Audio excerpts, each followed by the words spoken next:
going to be our first topic of the day. And Yep. is mental health in sports a real issue for athletes, or is it kind of overblown, maybe? Because some people out there feel that way. So Yeah, I'm just I've curious heard on it. what you think. I've heard it. I've heard it where they're like, bro, she's probably hurt or she's probably can't compete anymore because in gymnasts, age 24 is old, Yeah. right? So and they think that she's using this as an excuse. I'm like, bro, I don't think so, man. Like when I was watching her do the horse, Yeah. the vault, and I seen her freeze in the middle of the air. I'm like, something's wrong, really. Something's really wrong mentally. Like as far as I think the pressure got to her. I give her props for stepping up and saying, I'm having mental issues. I'm leaving because it's going to be worse for her and for the team. She can get seriously injured because that's not easy. And she's a beast. Yeah. And that's not easy. Well, no, it's not. And so I went ahead and I put up on the screen. I don't know if you can see it. There, see it. Some of her comments that she made. So I have to put my pride aside. I have to do what's right for me and focus on my mental health and not jeopardize my health and well-being. That's why I decided to take a step back. Right. So she's standing out. And that takes a lot. Yeah. She's trying to stand out and bring to light that there's things going on in her life and, things that have caused this and that it's going to be very difficult. Like I didn't want to hop into her yet because there's other things that have happened that we're going to talk about later with her as well. Yes. But yeah, it can't be easy. But the thing is, like, yeah, I'm proud that she did it. I'm proud that she stood up. But she's also not the first one to do this. Nope. Right? Naomi Osaka did it. Correct. Yeah, Osaka. And I just put up a quote for her. She was the first one to really bring this to the forefront, bring this to light. I do hope that people can relate and understand okay to not be okay, and it's okay to talk about it. There are people who can help, and there is usually light at the end of the tunnel. Sorry, I'm a little tongue-tied. But she was the first one to really kind of platform on, and not the first one, but she got a lot of recognition because she stepped out of a huge major tournament in order to focus on that mental health. And that was big news. Well, think about this. They're at the height of their career. And for them to say, I need to step back because of mental issues, it's a serious. And I'm glad that they did that. I think they're great sports spokespeople for that, right? And I think now there's going to be a huge focus in mental health in sports, right? Right after Michael Phelps was talking about it, I was watching because I've been watching it, and he's like, "Man, he goes, I'm proud of her that she was able to do it." I'm not quoting him, but I'm just summarizing. I'm proud of her that she's doing something like that because he said, I went through this, and this. And he goes, you have no idea the pressure that the Olympics bring to you. Also, there's nobody that puts more pressure on themselves more than an Olympian. They put a lot of pressure on themselves. And he goes, when he was dealing with it, and when he won the 8 gold medals, and right after that, he goes, I went through a meltdown. And nobody knew about it. And then he started opening up about it. And then he went through all that breakdown. He's like, and I'm glad that she's able to open it up. She's brave for that. And now it should be a topic of conversation throughout the world of sports. Yeah. I mean, I definitely think it's an issue. I think people forget that, and this is where why I kind of brought up the sports mimicking real life type of thing, right? Because I think people forget that athletes go through depression just like everyday human beings. Everybody thinks, oh, well, what do you have to, what's wrong with you? You're the best in the freaking world at things. You're the millionaire. You can't go through that. And all that stuff. Now, I mean, Olympians aren't that rich. I know. Be honest.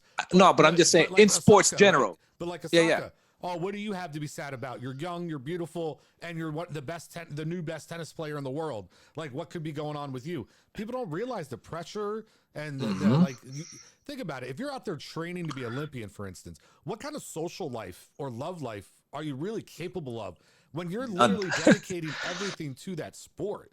I mean, it's different with other sports because they get, it's a job. They're getting paid for it. They're getting, but these people, they're like, unless they're good enough to get sponsorships and stuff like that. I mean, you hear the stories all the time about Olympians who are working these.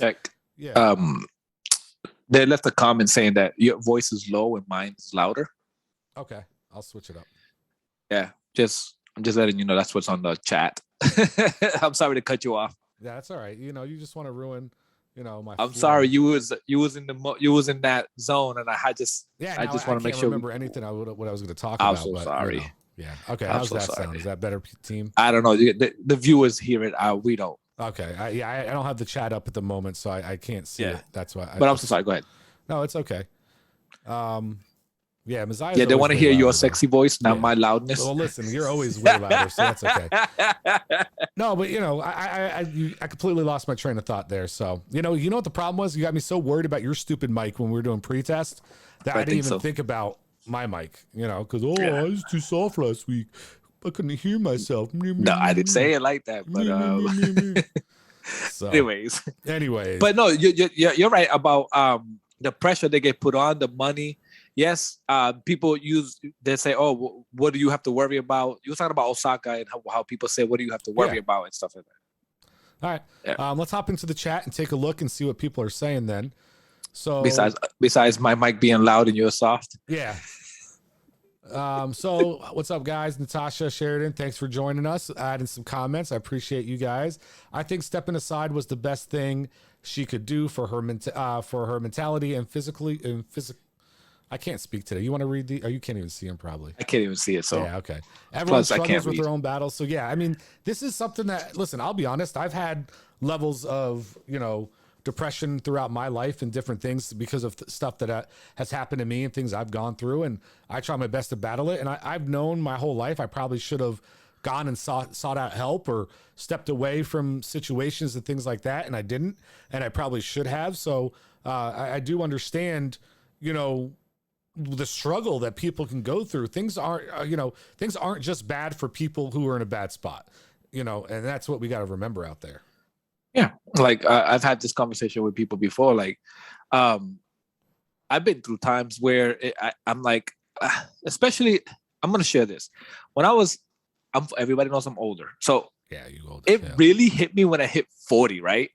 And I'm going to show you, like, I've been through time when I'm like, I'm just sitting in my room, I'm sitting watching TV, and I'm thinking, like, in my mind, I'm living in my own world. I'm thinking of dying, all this, and I'm screaming in my head, but the outside of me, it feels normal. I'm with my wife, we're watching the TV, but she has no idea what's going on in my head, and I'm like, something inside of me just want to scream and all that, right? And I was fighting this battle before at that time, and I'm living through everything that I've gone through in my past at that moment, right? All the suffering and all that, and all these battles fighting inside. Now, that's nothing compared to what these people are going through, but that was just moments, right, that I went through, and I'm like, holy shit, this is crazy. I had to figure out a way to step out of it because I thought for myself was like, this is dangerous. This is a spiral that I'm going to go down in, and this is no good.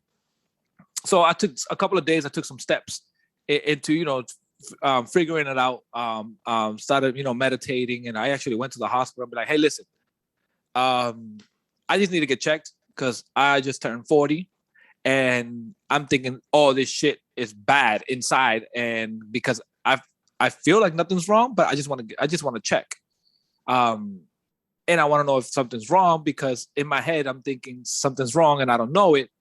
And the doctor's like, nah, she checked me, and I was like, you're fine, this and that. But that scary moment where in my head, I'm thinking I'm going to die, but everybody around me sees me calm. But in my head, I'm fighting this battle.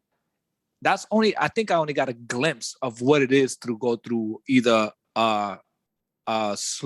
lightly mental breakdown or of depression. Yeah, it's rough out there because I don't even know how to describe it. Yeah, because I'm like, I have never gone through something like that. It could have just been a midlife crisis if you're, turning 40. Well, if only if I'm going to live to 80, it would be a midlife crisis. Well, you're so literal about stuff sometimes. It just boggles my mind. Obviously, yeah. It's just the expression. It could have been that, but even that alone is a mental effect. It's a mental, and that's the first time. It's the first time I went through something like that. I could only imagine having the pressure of the world in your shoulders. What it's like. Yeah. Who's counting on you? Yeah, and not only that, now you also, let's say, for people in sports, since we're talking about that, they have the pressure of the um, they remember they're like corporations, right? They have people that work for them now. They have all this thing. They have to keep up this model of who they are, this fake being, right? Because it's hard to be yourself when you're in the spotlight. They gotta live with that pressure. They gotta live on top of that. Of if you're an Olympian, with the medals that you have to bring home, right? If you're a regular athlete, that you're not doing a once every 4 years event, you have to live with the world of being the greatest that you are, and you have that comes with sponsorship. That also comes with you have a managing team, you have a publicity team, you have all that, and if you got to provide for your family, that's a lot of pressure. And all they want to do is play a sport that they love. Oh, absolutely. Listen, there's no way two ways around it. That it's you know, it's one of those things that can't be easy, and that I can't imagine going through. You know, I mean, I can't imagine it, but I'm saying to that level where Yeah. And I guess we all feel this way. I'm just like, what I'm depressed about or whatever it is it really, it's not really that big of a deal, but you know, that's probably the problem with what they feel, right? And what they're going through, that they feel like it's not that big of a deal, but it is to them. And so it needs to be addressed, and needs, you know, it is a concern out there. So, yeah. But it is a scary, I could only imagine what people go through that I go through it every day. Yeah. And they live in depression, and they live in like anxiety is huge now. And COVID heightened up anxiety. Yeah, for sure. The shit that we went through last year and now his heightened up anxiety so much that it's scary. It is. Listen, like I say, there's really, I don't like how people get upset and want to overreact to the fact that these people are doing what they're doing, right? Like first of all, the laws, the rules they have in some of these things, to me are just absurd to begin with, right? Okay. So they have these rules out there that, you know, she's forced to do the Naomi Osaka. The reason she left, because she was being forced to do these interviews with the press that she wasn't in mental space and capable of doing. She would have continued to play and continue to participate in the event, but they're like, no, you have to talk to the media. You can't get around that. There's no choice. You have to talk to the media. It comes with a fine if you don't. Yeah, exactly. So she's like, you know what? Screw you guys. I'm just going to leave your tournament. We'll see how good your tournament's doing if I'm not there. Because at the end of the day, she knows she's worth more than the tournament is. You know what I mean? Yeah. And so the fact that they did that to her, though, is just incredibly mind-boggling. Yeah, it's everybody wants, I'm not saying them, but everybody wants that glimpse of that world, but they have no idea what that world is like. And they're the only ones who can tell you what that world is like. Yeah, and listen, not everybody as good as Marshawn Lynch in handling those situations when you're being forced to speak in front of the media, right? Yeah. I'm just here so I don't get fined. That was his answer. Remember? I'm just here so I don't get fined. Exactly. And you know, and that's the reality of it. Sometimes people, like, they have to look at this and readjust the way they handle these things.